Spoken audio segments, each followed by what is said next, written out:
आज 3 ऑक्टोबर 2024 पासून आपल्या शारदीय नवरात्रोत्सवाला सुरुवात झालेली आहे.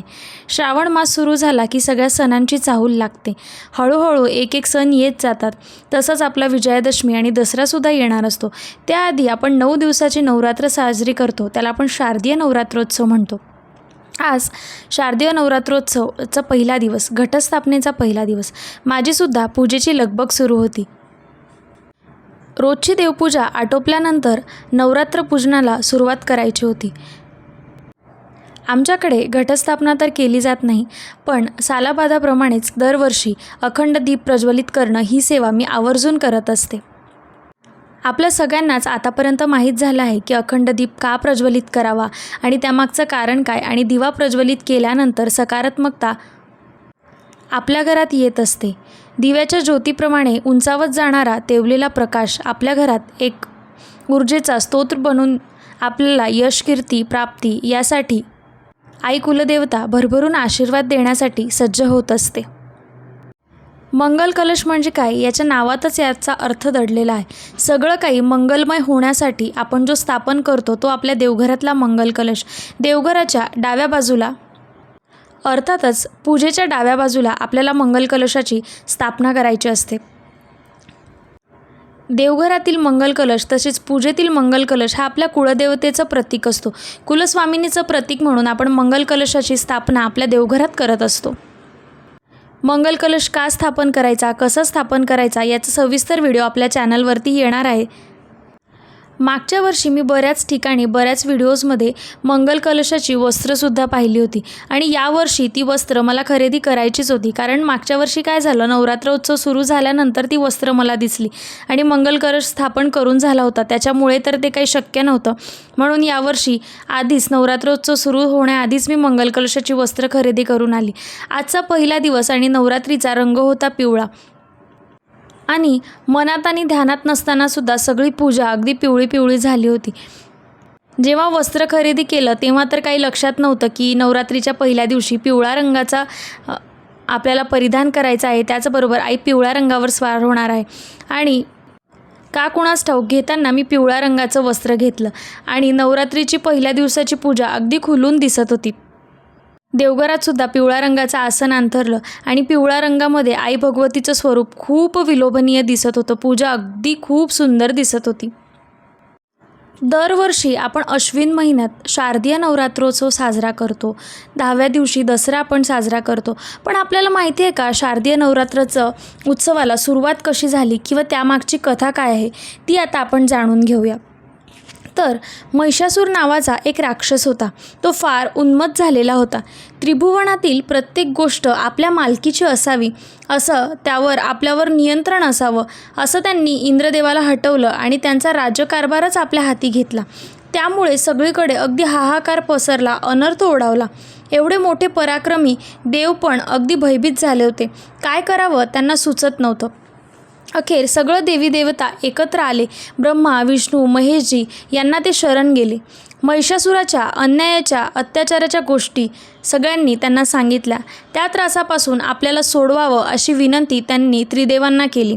हे सगळं ऐकून ब्रह्मादेव, विष्णुदेव, महेशदेव खूप संतापले. त्या तिघांनी आपल्या शक्तीच्या अंशापासून एक देवीची निर्मिती केली.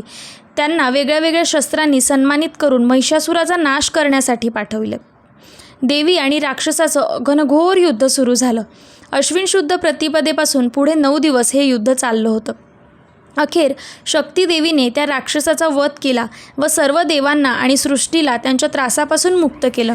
त्यामुळे शक्ती देवी महिषासुरमर्दिनी असे म्हणतात व अश्विन नवरात्रात त्यांचा उत्सव मोठ्या थाटाने, उत्साहाने साजरा करण्याची प्रथा सुरू झाली. महिषासुराचा वध करण्यासाठी परमेश्वराच्या शक्तिरूपाने स्त्रीचा अवतार धारण केला होता. या अवताराचं वेगळ्या वेगळ्या रूपात पूजन केलं जातं. ब्रह्मदेवापासून सरस्वती, विष्णूंपासून महालक्ष्मी व शंकरांपासून महाकाली या देवी निर्माण झाल्या. मागता शक्तीचं मुख्य रूप प्रसिद्ध आहे. त्यातील काही सौम्य आहेत. चैत्रातील देवी अन्नपूर्णा, भाद्रपदातील हरतालिका, श्रावणातील मंगळागौरी देवी व अश्विनातील ललिता गौरी देवी ही सौम्य रूपे आहेत.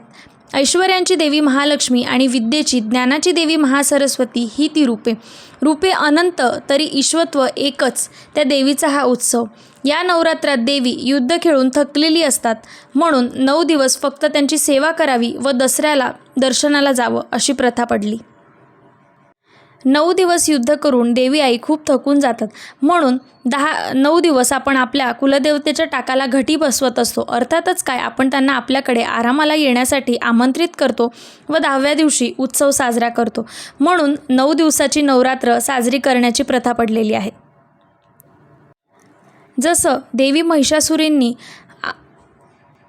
महिषासूर राक्षसाचा वध करून अगदी सगळं काही सुरळीत केलं, त्याचप्रमाणे त्यांची आराधना करून आपल्या आयुष्यात जी काही उथलफुथल चालू असते, जी काही अशांतता पसरलेली असते, त्याचबरोबर यश कीर्ती प्राप्तीसाठी आपण ज्या काही देवांना सेवा करत असतो, विनवण्या करत असतो, तो करण्याचा हा उत्सव आहे.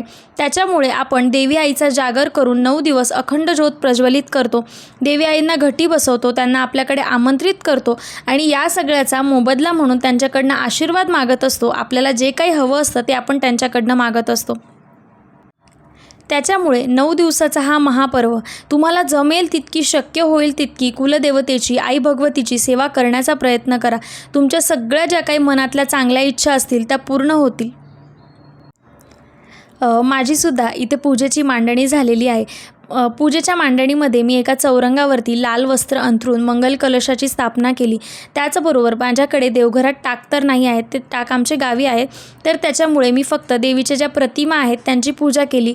त्याबरोबर अखंड दीप प्रज्वलित केला.